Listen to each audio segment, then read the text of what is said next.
భద్రాద్రి కొత్తగూడెం జిల్లా మణుగూరు పట్టణంలోని శ్రీవారి జ్యువెలరీ షాప్లో మధ్యాహ్నం 3 గంటలకు ఒక అపరిచిత వ్యక్తి షాప్లోకి వచ్చి వెండి పట్టీలు కావాలని వచ్చి షాపులో ఉన్న వర్కర్ను మభ్యపెడుతూ కౌంటర్లో ఉన్న 13 లక్షలకు పైగా విలువ గల 135 గ్రాములు అనగా 13 బంగారం కౌంటర్లో ఉన్న బాక్స్ను దోచుకెళ్లాడని ఆ వ్యక్తి షాప్లో నుంచి వెళ్లిన 15 నిమిషాలకు కౌంటర్లో చూడగా బంగారంతో ఉన్న బాక్స్ కనపడలేదని వెంటనే పోలీసులకు సమాచారం అందించామన్నారు.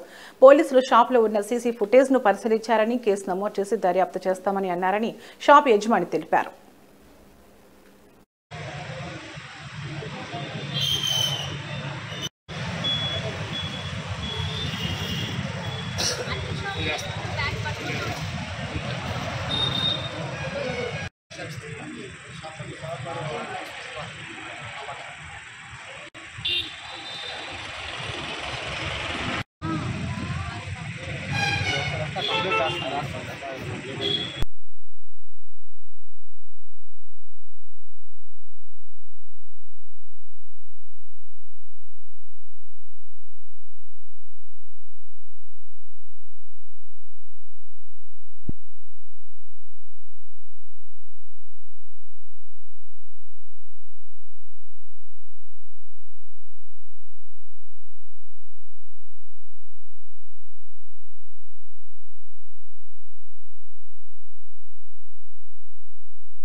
నా పేరు కళ్యాణి అండి.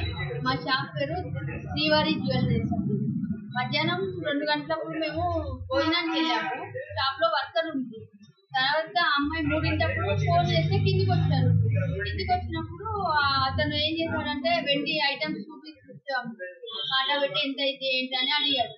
అడిగి అడ్వాన్స్ ఒక 500 ఇస్తా, సాయంత్రం వచ్చి తీసుకెళ్తా అండి ఐటమ్స్ అని చెప్పేసి వెళ్ళిపోయాడు. వెళ్ళిపోయిన తర్వాత మేము చూసుకున్నాం. ఆయన వెళ్ళిపోయినాక కనీసం ఒక 40 మినిట్స్ అట్లా అయి ఉంటుంది మేము చూసుకునేసరికి. చూసుకున్న తర్వాత అక్కడ చూసే బాక్స్ లేదు, బాక్స్ గోల్డ్ అంతా పెట్టిన బాక్స్ లేదు.